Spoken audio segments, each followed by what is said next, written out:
My father's entire fortune was handed to my in-laws while I was sitting in the same room, listening to a lawyer read a will that erased me like I never existed. I remember the way the words hit me, one after another, like someone was splitting my chest open from the inside. Stonebridge Estate to the Kingsley family. 310 acres of Whitford farmland to the Kingsley family. 52% of Midwest Farm Supply Co. transferred to Lauren Kingsley Whitford and her parents. Not a cent or a sentence with my name on it. I sat there staring at the mahogany table while my life was being handed to people who were not even blood. I couldn't speak. My tongue felt like someone had nailed it to the roof of my mouth. Mitch Harmon, our family attorney for as long as I could remember, kept glancing at me like he expected me to interrupt. I would have if I had been able to breathe. Evelyn Kingsley sat across from me with her legs crossed and her hands folded over her designer purse. She looked calm, almost peaceful. Her husband Grant leaned back in his chair like he owned the place and probably believed he did now. Lauren sat on my right. My wife, or at least the woman I still believed was my wife at that moment. She didn't look shocked. She didn't look confused. She looked like someone waiting for a meeting to wrap up. I kept waiting for Mitch to clear his throat and say one more thing. Some final note from my father. A letter. A message. Anything. Instead, Mitch closed the folder and pushed his glasses up his nose. That concludes the reading of Harold Whitford's will. Something sank inside me. A cold, heavy feeling. Like the floor had opened and I was dropping through it. I finally managed to ask, "Can I see the original documents?" Mitch hesitated. "Cole, the will is valid. Your father signed everything in front of witnesses." I shook my head. "That's not what I asked." Evelyn stood, smoothing her skirt. Harold made the decision he felt was right for the future of the company. For the land. For Lauren. Her voice was soft but carried a certain weight. The kind of tone that sounds like reason but feels like control. "I'm sure this is difficult, Cole, but your father understood his limitations. And yours." Lauren looked at me then, just long enough for me to see there was no surprise in her expression. She knew. She had known long before I walked into the room. I felt the betrayal hit in a delayed wave. First confusion, then disbelief, then something close to nausea. I pushed back from the table. My chair scraped loud against the hardwood, and Mitch flinched. I walked out of the conference room before my chest caved in. The hallway felt too narrow, too bright. I stepped outside into the parking lot, bracing my hands on the hood of my truck while the wind whipped across the lot. Boone County spring still had winter teeth, sharp and cold. I tried to suck in air like I was drowning. Behind me, footsteps clicked across the pavement. Evelyn stopped beside me. I could smell her perfume, something expensive and sweet that made my stomach tighten. Harold trusted us. He knew Lauren had vision. He knew the family business needed leadership from people who could move it into the future. You were never positioned for that path. There was no anger in her voice, just certainty. The kind of certainty born from someone who always wins. I barely managed to answer. He never said that. She gave me a small smile. Harold did what he believed was right, even if he struggled to say it out loud. Struggled. As if the man who taught me how to drive a tractor at 12, who stood through every baseball game in the blistering heat without complaint, had simply failed to explain why he had just cut me out of his entire life. Evelyn walked away, her heels clicking toward Lauren's SUV where Grant waited behind the wheel. Lauren climbed in without looking at me. The door closed with a soft thud that felt louder than any slam. I stayed there until the cold finally forced me back into my truck. I sat in the driver's seat staring at the steering wheel, seeing everything, but not really seeing anything at all. My father had always been a quiet man, not cruel, not distant without reason, just a man who carried the weight of a business and a past he rarely talked about. And now he had left everything to the Kingsley family. It made no sense. Not to the son who had been loading trucks at Midwest Farm Supply since he was 18. Not to the boy who used to ride in Harold's pickup counting grain silos along Highway 30.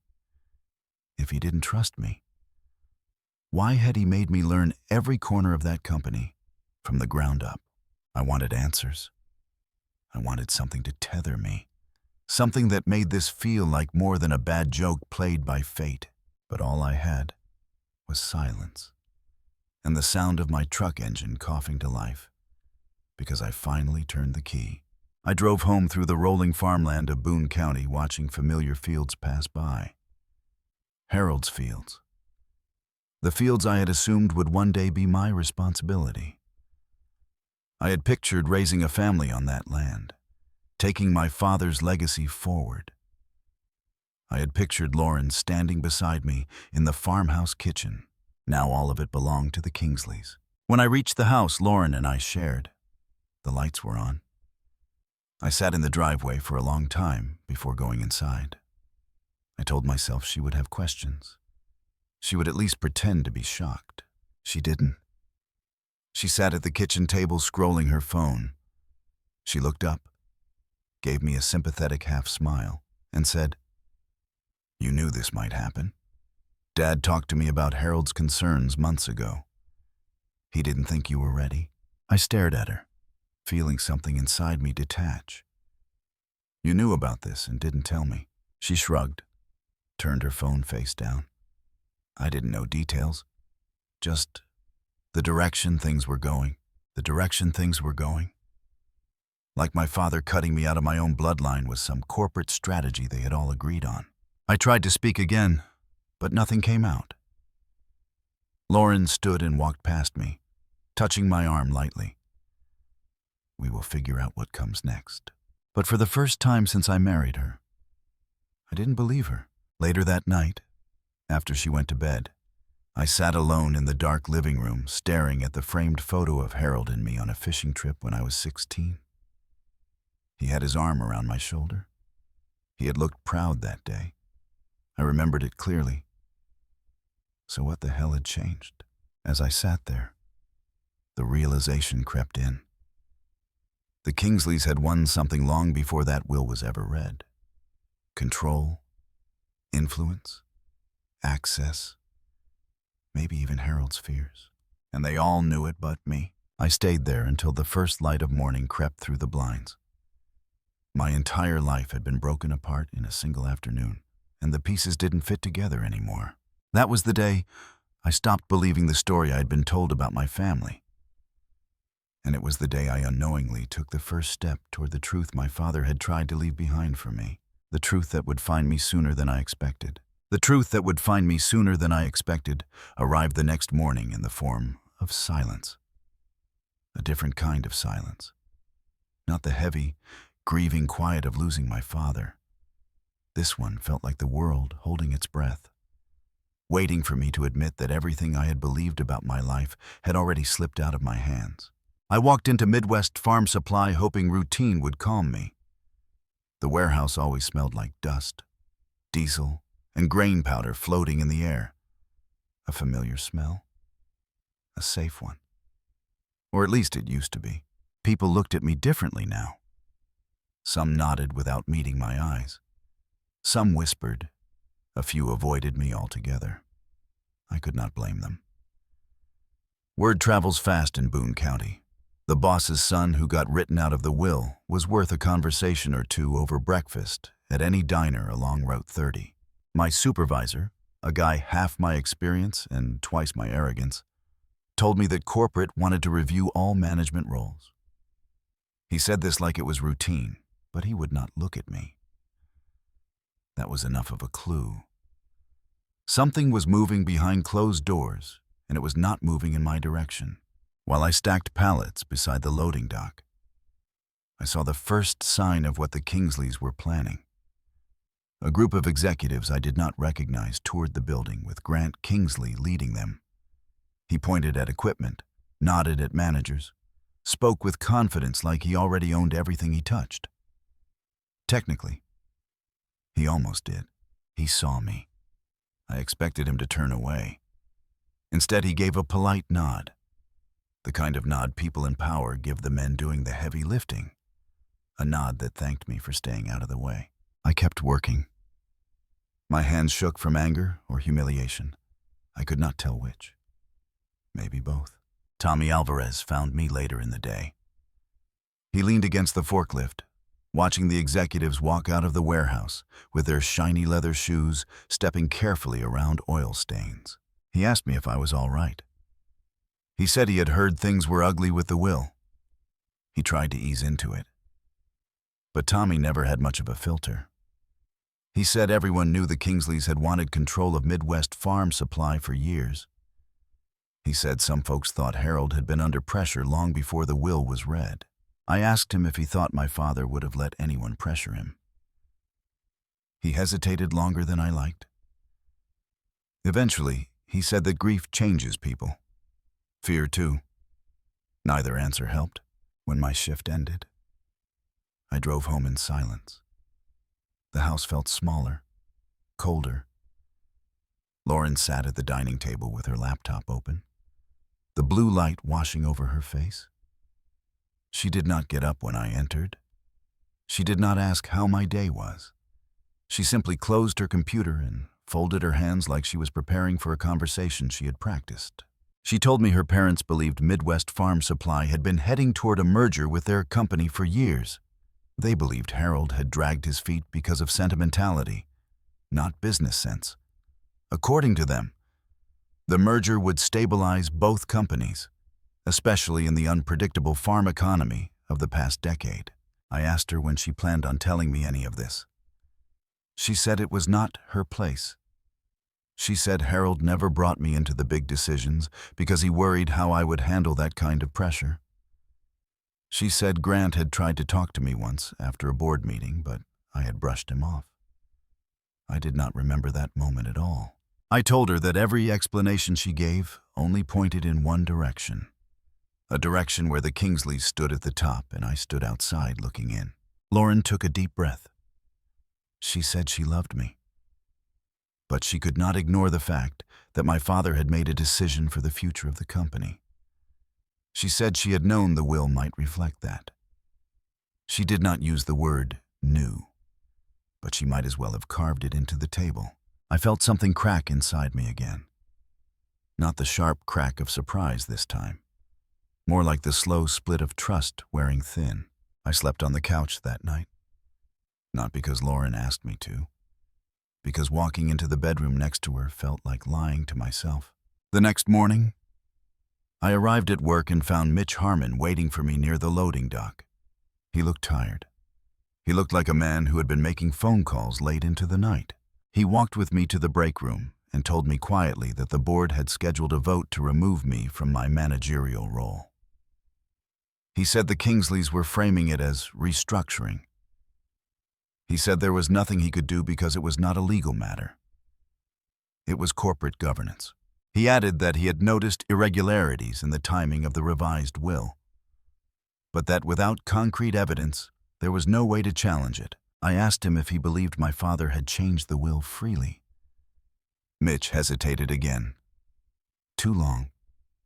Then said he could not comment. His eyes said something else.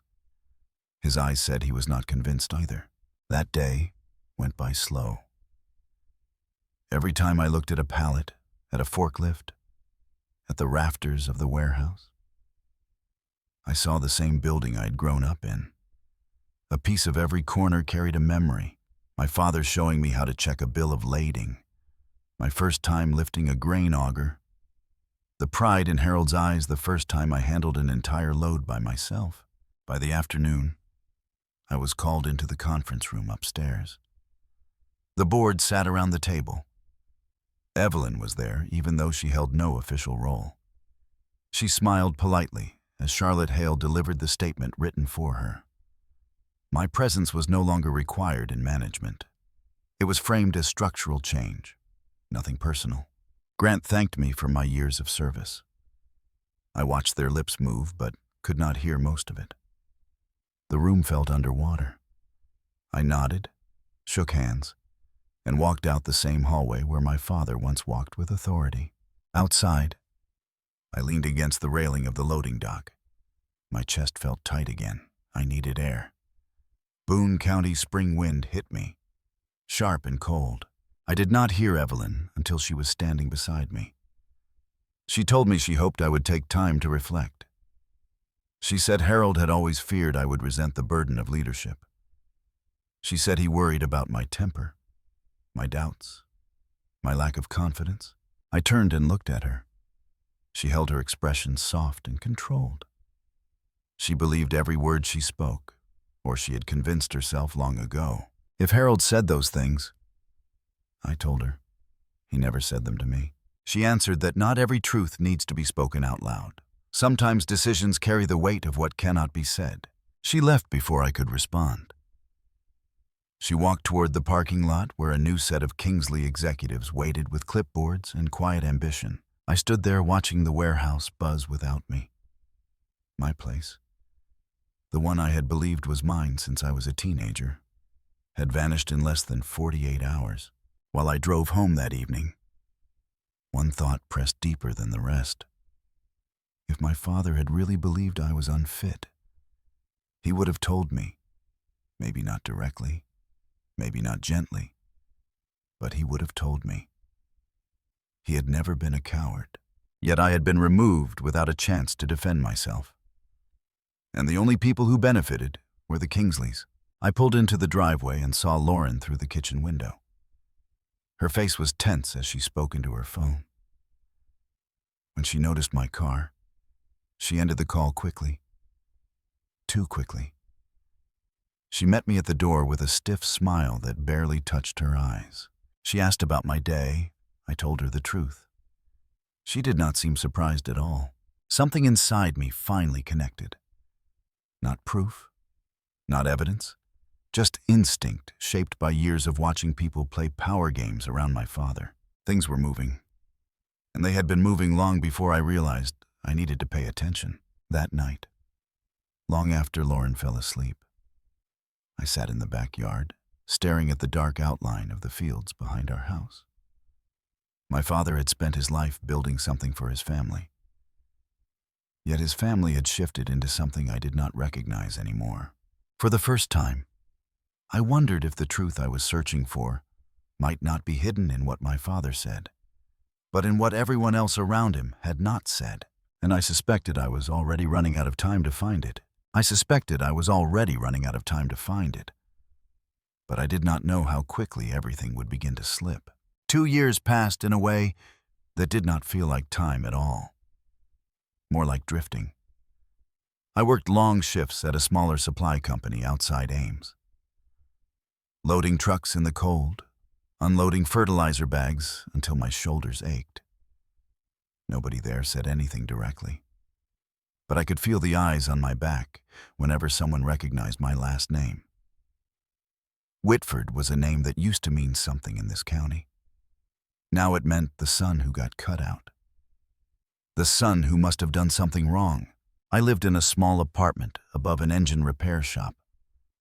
The walls were thin and always smelled faintly like oil.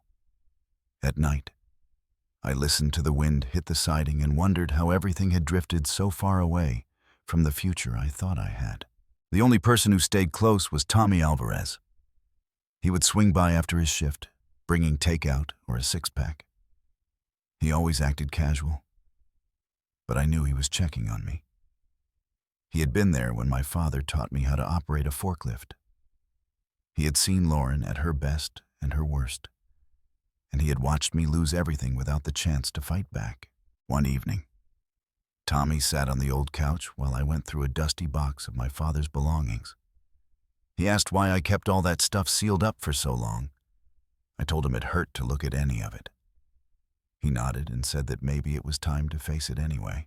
The box held old notebooks, pocket knives, receipts from long-forgotten equipment purchases. Near the bottom, I found the fishing tackle box my father used every summer. It still smelled faintly like lake water and sun-warmed metal. I ran my fingers along the top and remembered mornings on the boat, the reflection of the sky on the water, the way Harold never said much but somehow felt present in a way I did not appreciate then. For a moment, the ache of missing him pushed everything else aside. I flipped open the lid, expecting neat rows of lures. Instead, it looked almost empty. Someone had cleaned it out years ago. Maybe Harold himself, or maybe after he died. Someone thought it was junk. I nearly shut it again. But something made me look closer. Along the bottom, near the back edge, I felt a slight ridge, a seam that did not belong. I tapped it lightly, and the metal shifted.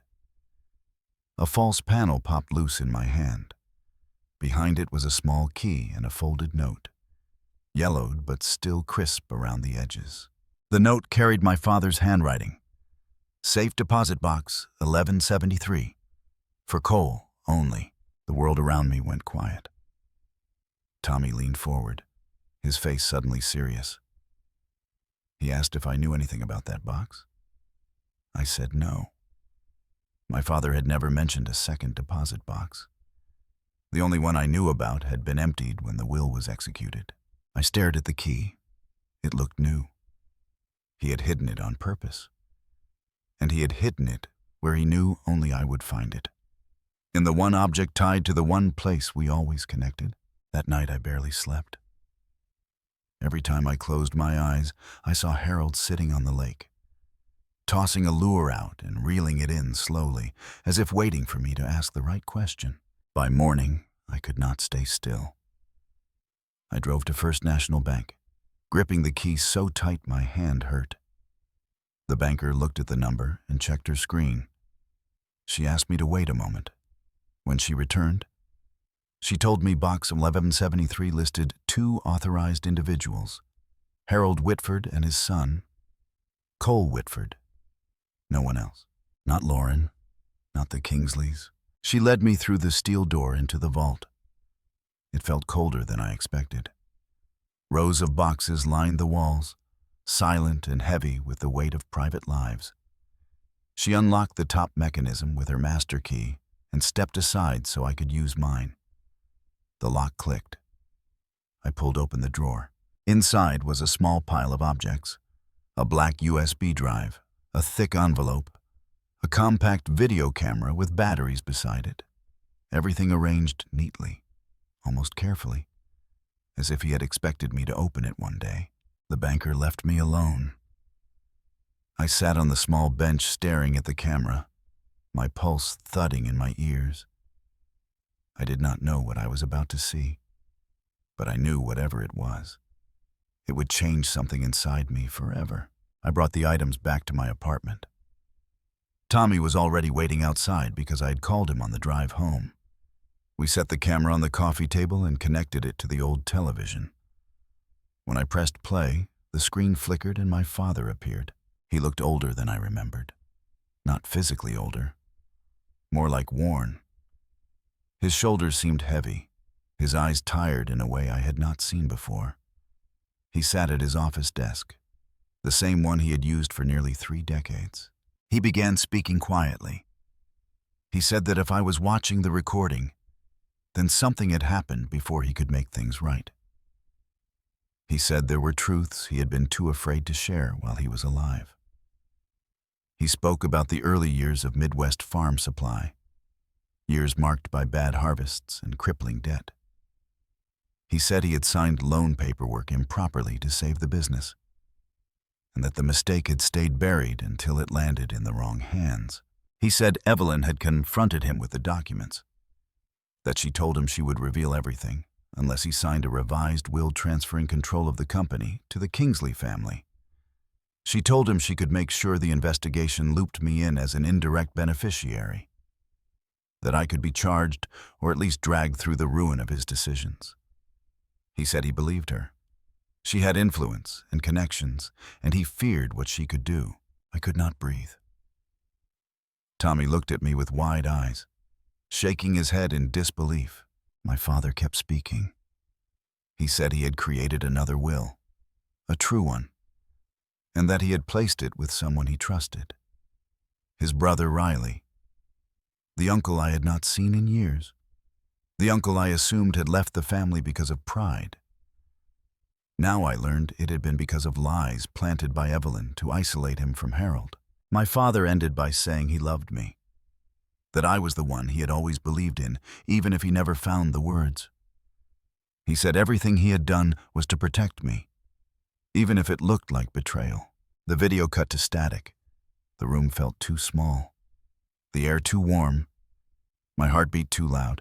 I stood up and walked to the window, needing air even though the pane was closed. Cars passed on the street below, unaware that my entire life had just been set on fire and lit again with a different color. I told Tommy I needed to find Riley. Tommy told me he would help however he could. But I knew this was something I needed to face myself. The sun had begun to set when I finally sat down again, staring at the key that had opened more than a metal box. It had opened a wound I thought was already scarred over. And it had given me the first real reason to believe my father's silence had never meant he did not care. I knew I needed to leave Boone County. I needed to drive west. I needed to find the one person who might still hold the truth my father could not speak. I packed a bag, opened the door, and stepped into the cool evening air, knowing that whatever waited for me in Wyoming would either break me or rebuild me into someone I had never allowed myself to become. I drove west through the fading light, with a bag in the back seat and a knot in my chest that tightened every mile I put between myself and Boone County. The highway stretched ahead in a long, dark ribbon, and the further I went, the more it felt like I was driving toward a version of my life that had been waiting for me all along. Wyoming was still hours away, but I did not stop until the gas light forced me to pull into a station outside North Platte. I filled the tank, grabbed a coffee that tasted burned, and kept going. By the time the sun came up, I was crossing into the wide quiet of Wyoming. Hills rolled in soft waves and wind pushed across the fields like it had somewhere urgent to be.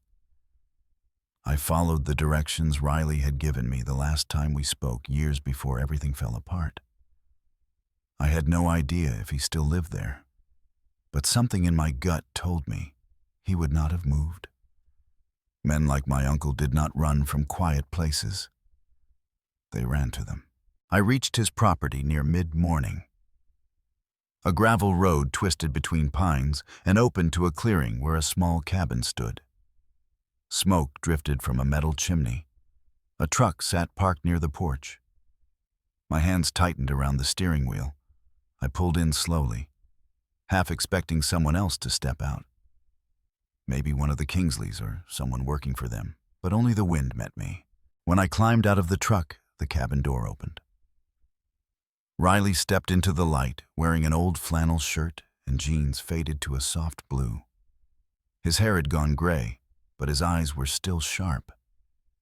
He looked at me for a long second, and something passed between us. Recognition, surprise, and something else. Relief. He said my name like it was a memory he had been holding on to. I told him I had found something that belonged to my father. He nodded once and told me to come inside. The cabin felt warm. Books lined the walls. A wood stove crackled. A coffee mug sat on the table, and next to it was a stack of letters bound with twine. Riley motioned for me to sit. He studied my face as he poured coffee into a second mug. I told him about the key and the video.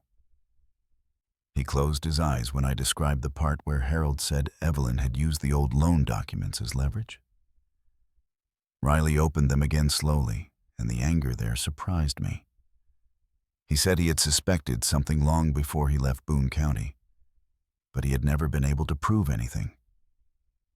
He told me that years ago, Evelyn had come to him privately and said that Harold no longer wanted him involved in the family.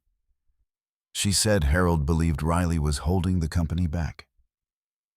She said it would be better for everyone if Riley stepped away for good. He told me he had believed her, He had packed up and moved west to get out of Harold's way.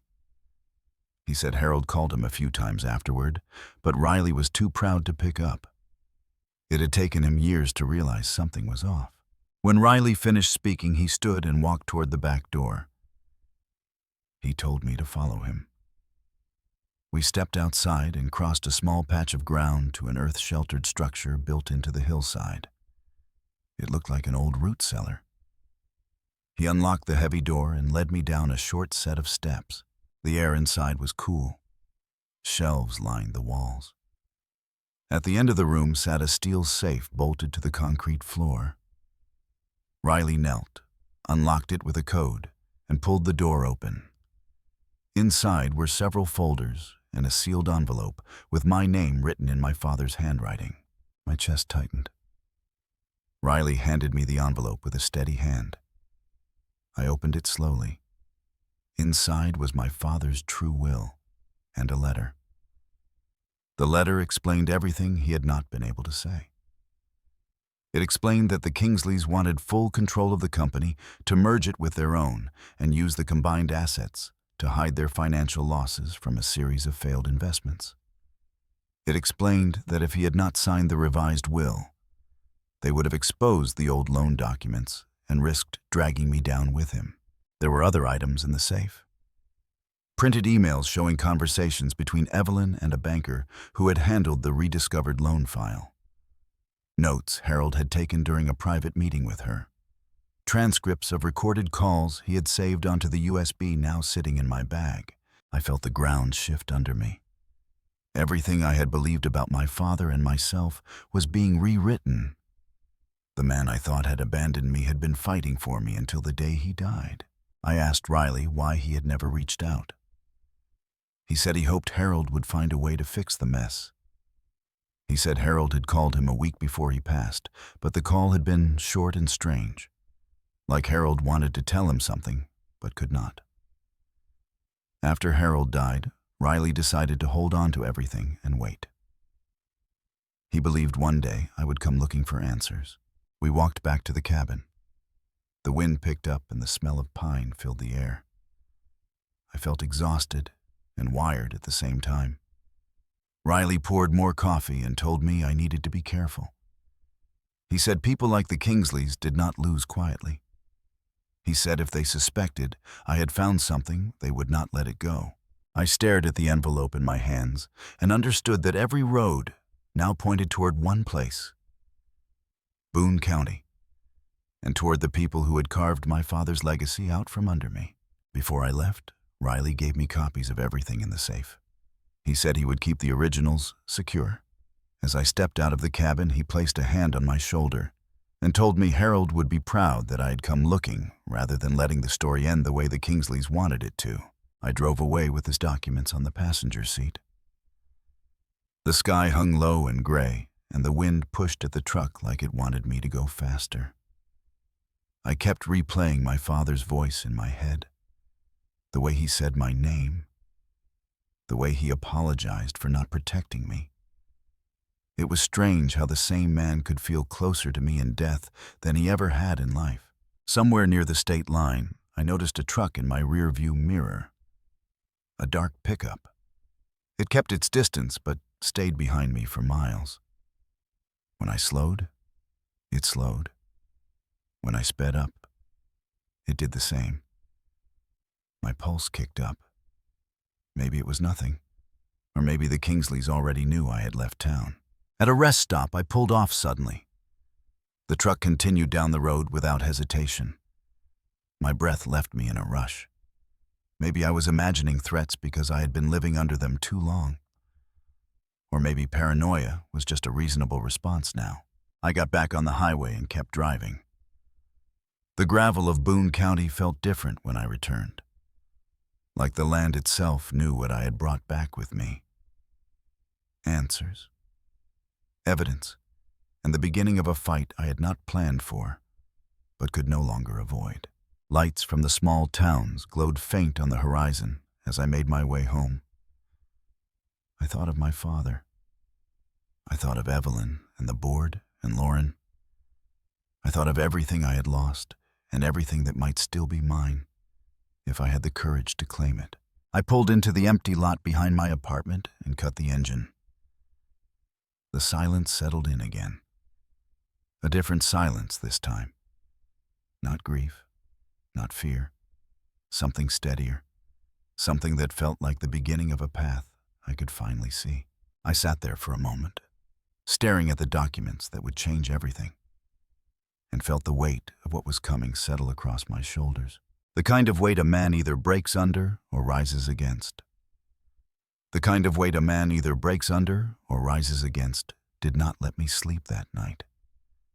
I sat on the edge of the bed in the dim glow from the street lamp outside, staring at the envelopes and flash drives spread across my small kitchen table. Everything Riley had given me felt radioactive. Evidence, motive, history rewritten in ink and fear. By sunrise, I had made up my mind. I needed to bring this to someone who could do more than me. Someone who could see the angles I could not. That meant Mitch Harmon. He might have hesitated before, but hesitation does not survive contact with the truth. Not this kind of truth. I drove to his office in Boone County with the documents in the passenger seat and my stomach twisted tight. When I pulled into the parking lot, he was already unlocking the door. He looked tired, maybe older. Maybe I had never really looked at him before. He asked what was going on, and I told him we needed privacy. I followed him to his conference room. He shut the door and motioned for me to sit. I placed the folders on the table. He adjusted his glasses and reached for the first one. The room was silent, except for the shuffle of paper and the low hum of the heating system kicking on. His face changed slowly. First confusion, then disbelief, then something almost like anger. Not at me, at what he was reading. When he finished reviewing the will and the first set of emails, he leaned back in his chair. His voice dropped lower as he said that this was not only grounds to contest the will, this was evidence of coercion, extortion, and possibly corporate fraud. I told him there was more. I connected the USB to his laptop. Together we listened to the recordings. My father's voice, steady but afraid. Evelyn's voice, calm and cutting, explaining exactly what would happen if Harold did not comply. My name came up more than once, and every time it did, I felt something inside my chest tighten like a vice. Mitch rubbed his forehead with both hands. He said he had suspected something was wrong when Harold changed the will, but he had never imagined anything like this. He said the Kingsleys must have had legal support behind the scenes because no one orchestrates something this complex alone. The phone on his desk buzzed. He ignored it. He told me that we could file a petition with the court based on new evidence, but that it would ignite a legal war the moment it hit the system. He explained that the Kingsleys would use every dollar and every connection they had to bury us. I told him I did not have a choice. He said no. Cole, you finally do. And he meant it. When we stepped outside his office, the winter afternoon light felt brighter. Too bright. Like the world had suddenly taken interest in what I was carrying. On my way back to the apartment, I stopped for gas. As I pulled out of the station, I noticed a familiar dark pickup turn onto the highway behind me. I kept checking my mirror. It stayed 2 or 3 car lengths back. I slowed. It slowed. Traffic was light. It was too much of a coincidence to ignore. I took an early exit. The truck followed.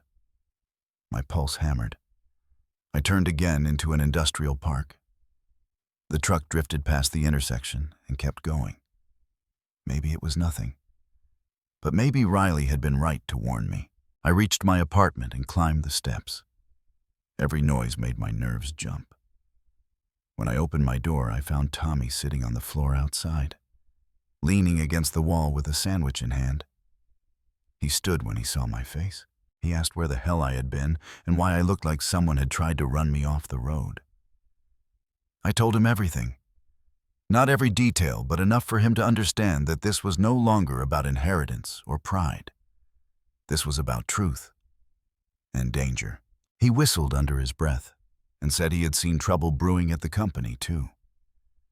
He said a few employees mentioned seeing out-of-state consultants walking into private meetings with the Kingsleys. People whispered that the merger had already been drafted, even though no one from the Whitford side had agreed to it. Some said financial trouble in the Kingsley family was far worse than anyone knew.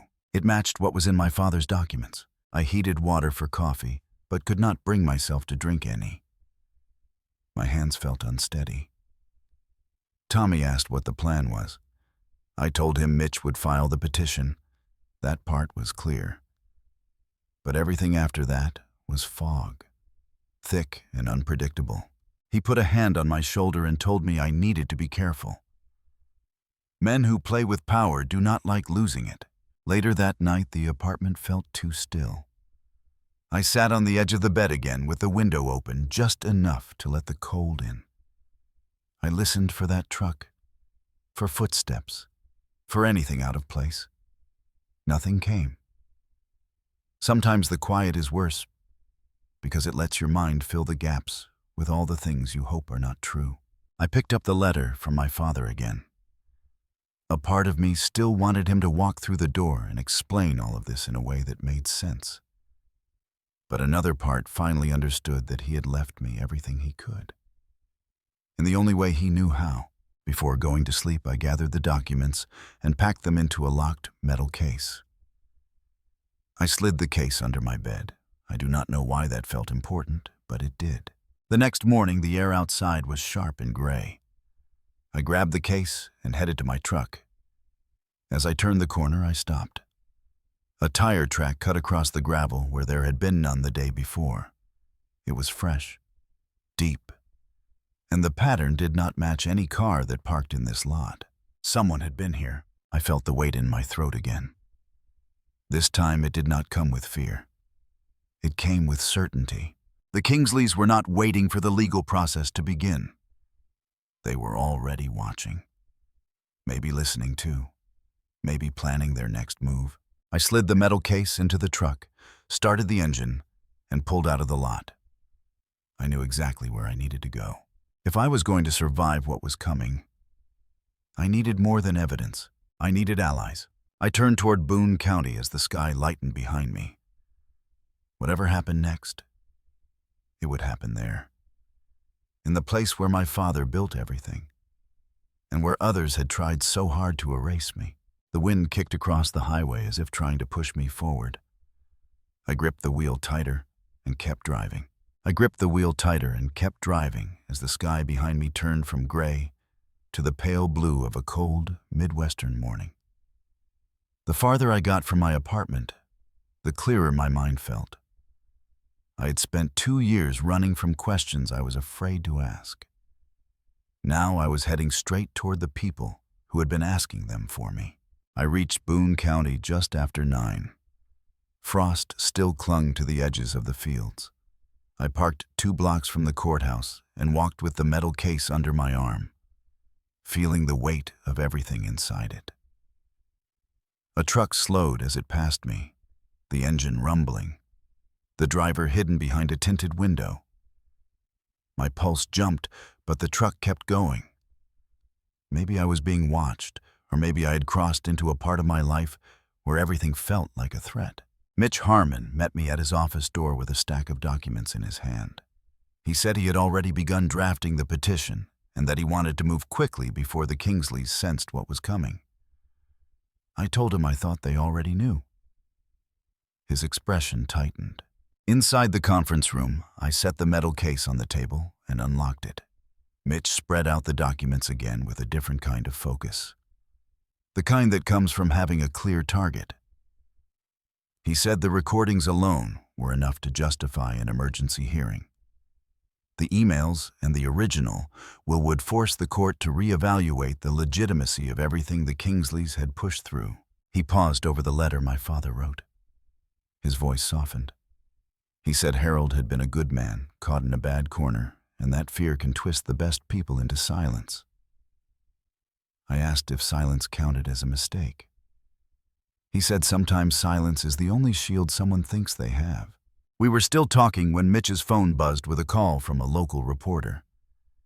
He let it go to voicemail, but checked the message as soon as we finished reviewing the petition. His jaw clenched. Someone had leaked that I was preparing a legal challenge. The story painted me as a bitter son who had wasted his chance and was now trying to drag a respected family into a lawsuit. It quoted an unnamed source inside Midwest Farm Supply saying I had a history of unstable behavior. I felt heat rise in my chest. Mitch reached across the table and told me to stay focused. He said this was predictable. He said people with power strike first because they assume everyone else will flinch. I did not flinch. We filed the petition that afternoon. The clerk looked at the documents, then at me, and her face softened, like she finally understood why someone would walk into that building with their shoulders squared and their jaw clenched. She stamped the file and said the court would schedule a review as soon as possible. Outside the courthouse, the air felt heavier. Clouds rolled in low and thick. As I stepped down the front stairs, someone called my name.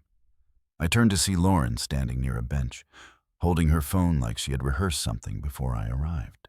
She walked up to me slowly. Her eyes searched my face. She asked what I had done. Her voice cracked slightly. Not enough to sound scared, but enough to sound irritated. I told her the truth. I told her I had evidence.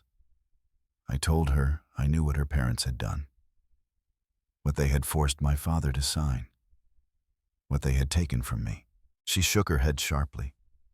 She said I was making a mistake. She said nothing good would come from stirring up the past. She said her parents acted in the best interest of the company. I asked if she believed that, really believed that. Her eyes shifted. Not far. Just enough to tell me she was reaching for an answer she did not actually have. She said she did not know everything. She said sometimes decisions had to be made quickly for the sake of stability. It sounded like she was repeating something she had been told. I asked her when she knew Harold had changed the will. Her silence told me enough. She had known before I did. When she finally spoke, her voice was quiet. She said she never wanted to hurt me. She said she was trying to survive the pressure her parents were under. She said she hoped I would not drag her into it. I stepped back. Something inside me pulled away from her completely in that moment. She was asking me not to drag her into a mess she had been walking through while holding a map. She left before I could say anything else. Her car pulled away fast, gravel spraying behind her tires. I walked back towards the courthouse steps and saw a woman watching me from the other side of the square. She raised a hand slightly. It was Charlotte Hale. She approached slowly, looking around as if checking who might be listening. She said she had heard whispers about the petition before I arrived. She said she had been waiting for the day someone pushed back against the Kingsleys. She told me something I had not known. During the last year of my father's life, the Kingsleys had attended nearly every board meeting, even though they had no official roles. They had pressured members privately. They had spread stories about my lack of leadership inside the company long before my father died. I asked her why she never came forward with any of that. She said fear is a powerful thing, but guilt is stronger. She slipped me a small envelope. Inside were minutes from several closed-door meetings where the Kingsleys had spoken on behalf of the company without authorization. She said this was all she could risk for now. As she walked away, her shoulders were tense. She turned once and told me to be careful. It did not sound like a suggestion. When I got back to my apartment, the first thing I did was lock the door behind me. I set the envelope on the table and stared at it. 2 years ago, I had walked into the will, reading thinking everything in my life was secure. Now every piece of paper on my table was a reminder that security had been an illusion. Later, Tommy knocked on my door. His jacket smelled like diesel and cold air. He stepped inside and told me he had heard some of the guys at the warehouse talking. He said someone from the Kingsley side had been asking questions about my schedule, about where I lived, about who I spent time with. He asked if I had noticed anything unusual. I told him about the dark pickup. I told him about the tire tracks. His face hardened. He said if the Kingsleys were trying to intimidate me, they were making a mistake. I told him intimidation was not new to them. He stayed for a while, just talking about work and baseball, and anything that kept my mind from drifting too far into dark places. When he left, I watched from the window until his taillights disappeared down the street. The apartment felt quiet again. Too quiet. I sat on the couch and looked at the documents spread before me. My father's voice echoed in my mind, the way it had in the recording, steady and cracking all at once. Everything depends on what you choose to do now. The wind brushed against the window like a whisper. My phone buzzed with a text from Mitch saying the hearing date would be set by morning, and that we needed to be ready for a fight. I picked up the letter my father wrote and read it once more, slowly, letting every word settle deeper. Outside, footsteps sounded faintly in the hallway. A pause, then silence. I waited, listening, every nerve alive. Something was shifting again, not just in the case, in the people who had decided I was easier to erase than confront. And I knew the next move would not come quietly. And I was right. By the time the hearing date arrived, the tension in Boone County felt thick enough to chew. People I had known my entire life avoided eye contact at the grocery store. Others stared a little too long, like they were waiting to see if I would break or explode. Rumors spread quickly in a place where every diner booth doubled as a newsroom. Some folks whispered that I was trying to destroy my father's legacy. Others said the Kingsleys were the ones gutting the company from the inside. Either way, everyone had an opinion, and none of them mattered as much as what would happen inside that courthouse. The morning of the hearing was cold. Not the sharp cold of early winter, but the heavy cold that sinks into your bones and makes you move slower. I arrived before Mitch did, standing outside the courthouse steps, staring at the pillars like they were some kind of gate I had spent my whole life walking around instead of through. When Mitch finally came up the stairs, he handed me a folder with highlighted notes. But his face said everything. We were ready but not safe. Not even close. Inside. The courtroom was already crowded. Reporters lined the back. Members of the board filled a section of seats. And sitting near the front were Grant and Evelyn Kingsley. Grant wore a dark suit and a half smile that made my stomach tighten. Evelyn sat perfectly still, hands folded, like the judge had already ruled in her favor. Lauren was there too. She sat behind her parents with her shoulders pulled tight, her eyes fixed on the empty space in front of her. When she glanced at me, it was quick, almost accidental. The look in her eyes was not anger. It was fear. Maybe regret. Hard to tell. The judge entered and the room settled. Mitch opened by presenting the petition, laying out the newly uncovered evidence. He introduced the will my father had given Riley, the letter he had written, the emails, and finally, the recordings. When my father's voice played through the speakers, the room shifted. Some people leaned forward. Others froze.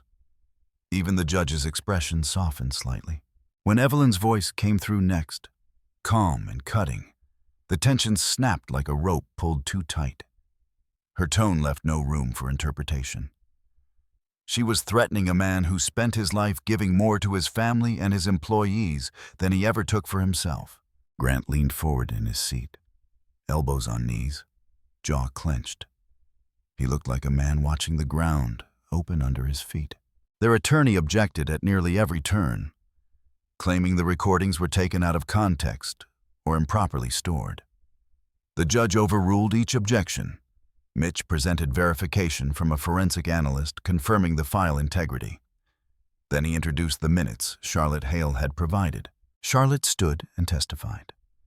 She spoke quietly but clearly, explaining how the Kingsleys had inserted themselves into board operations, how they pressured members, how they positioned themselves as decision-makers despite having no authority.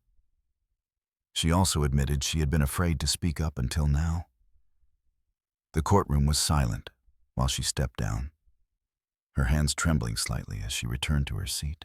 Then something happened that I did not expect. Lauren stood. Her attorney tried to pull her back down, but she ignored him. She walked slowly to the front of the room and asked to speak. The judge allowed it, probably because the day had already taken too many turns to deny one more. Lauren's voice shook at first.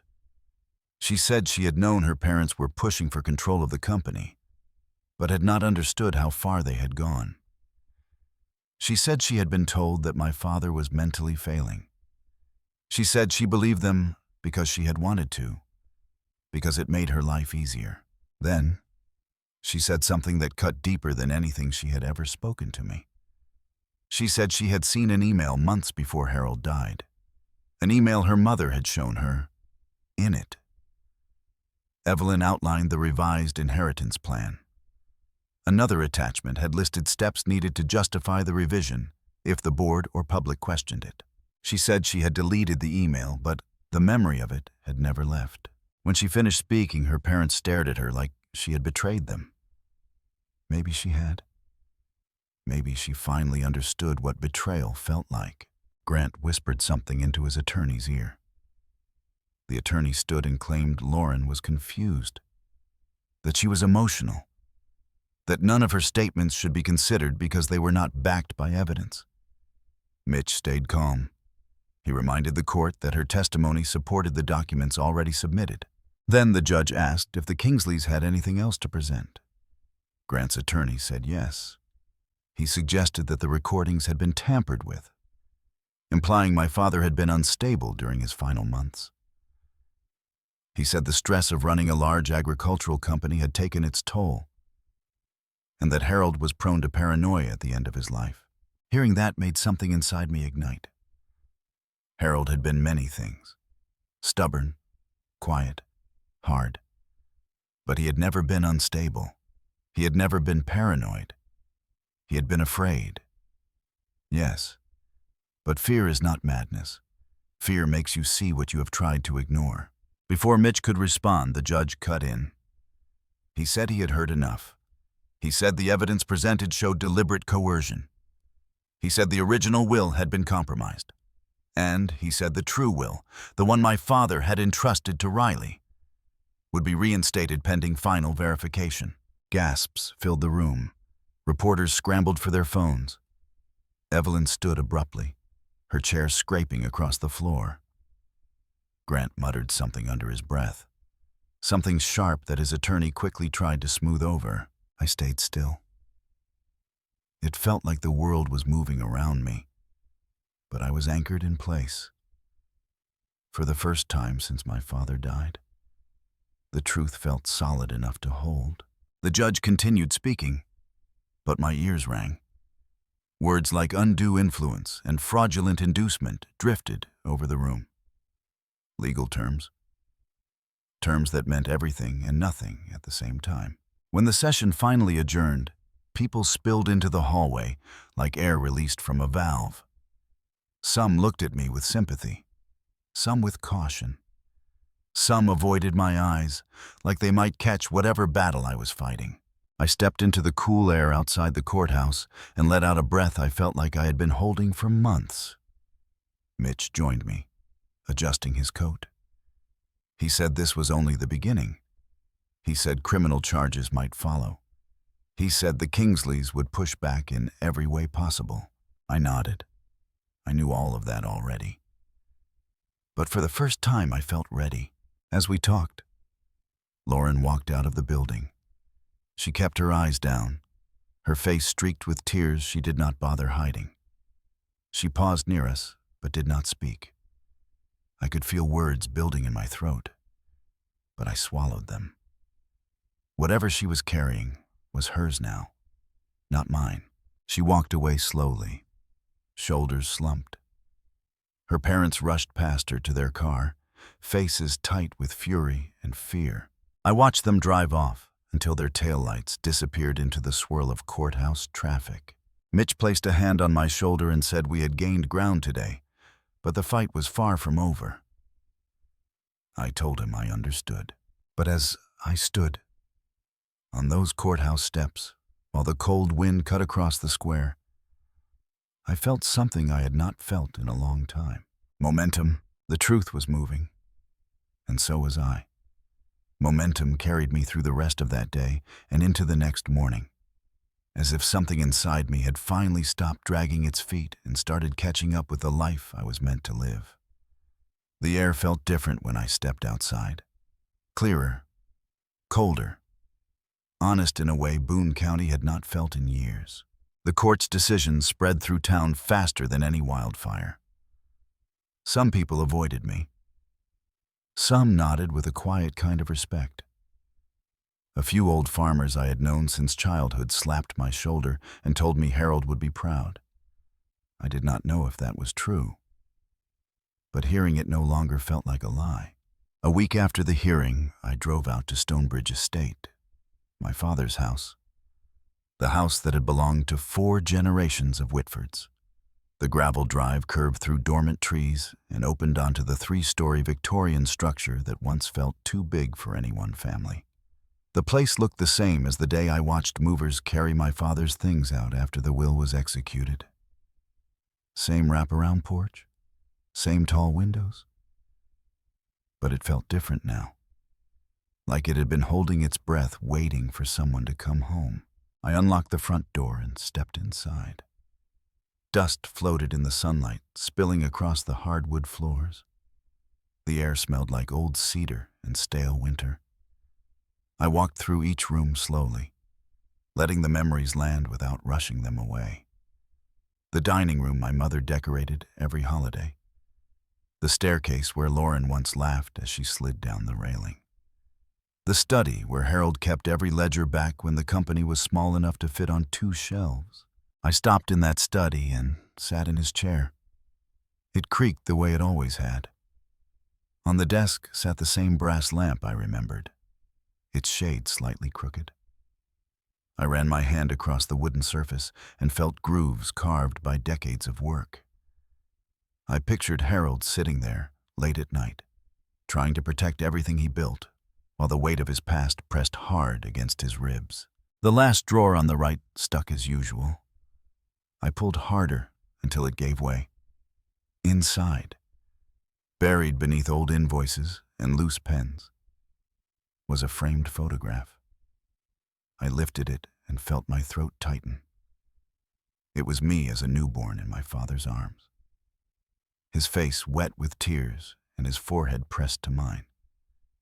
On the back, he had written in unsteady pen, "The day my son made me whole." I pressed the frame to my chest and let myself sit there in the quiet. The house did not feel empty. It felt like he was finally speaking in the only language he had ever trusted. Actions, artifacts.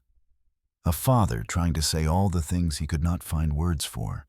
Later that week, I drove out to Riley's cabin. He was already outside splitting wood. When he saw me, he smiled in that small, quiet way he always had. We sat by the stove drinking coffee that tasted strong enough to wake the dead.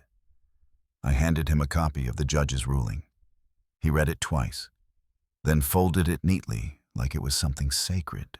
He said Harold had always hoped his son would be the one to lead Midwest farm supply into the next generation. I told him I was not sure I was ready. He said no one is ready for anything important until they have to be. We spent the rest of the day talking through things he had never told me. His falling out with my father, his regrets, his pride in me even when I had no idea he cared at all. When I left, he hugged me longer than any Whitford man ever had. The process of reinstating the true will took another week. The Kingsleys fought every inch, but the evidence kept crushing every attempt to twist the story.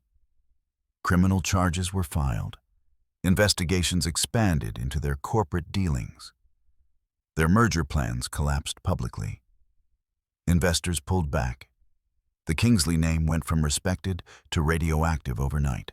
I had imagined I would feel triumphant watching their downfall. But when I saw Lauren's father being led into the courthouse for questioning, there was no satisfaction, only a strange heaviness. Choices have a way of circling back. Not always the way you expect. A few days later, Tommy came by Stonebridge Estate. He stood in the entryway, looking up at the ceiling like he was afraid to touch anything. I told him he would be running operations at Midwest Farm Supply once everything settled. He laughed at first, then realized I was serious. He said he did not know if he was the right guy for the job. I told him I needed people I could trust, people my father trusted. He nodded and said he would not let me down. Charlotte Hale visited the estate later that same week. She apologized for not speaking up sooner. I told her none of this would have been possible without her. She said she wanted to help rebuild the company and restore dignity to the name my father had carried on his back for 40 years. I believed her. In the middle of all of it, I received a letter from Lauren. She wrote that she never meant for things to go this far. She wrote that she missed the life we had, that she had made mistakes because she was scared. She asked to meet, to talk, to try again. I sat in the study holding that letter for a long time. I thought of our wedding, our early years together, the warmth that once felt so effortless. Then I thought about the day she handed me divorce papers, the way she had chosen comfort over truth, the way she had looked away while her parents carved my name out of my own inheritance. I folded the letter and placed it in the fireplace. The flames caught quickly, curling the paper into ash. Some things cannot be rebuilt, not because they are broken, but because they were never solid to begin with. On a warm afternoon at the end of winter, Riley and I drove to Lake McCain with a small urn. My father had always loved that lake.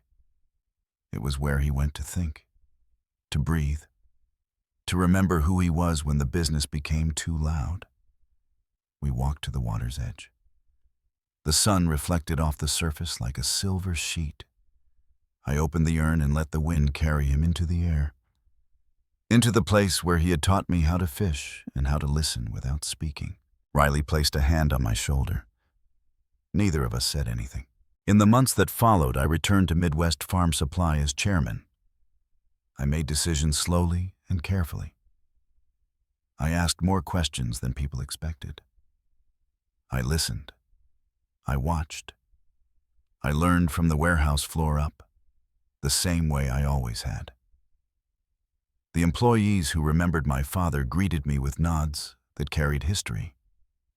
The younger workers looked at me with curiosity, unsure of what I would become. I did not blame them. I was learning that myself. With time, the company stabilized. We implemented programs my father had always wanted but never managed to formalize.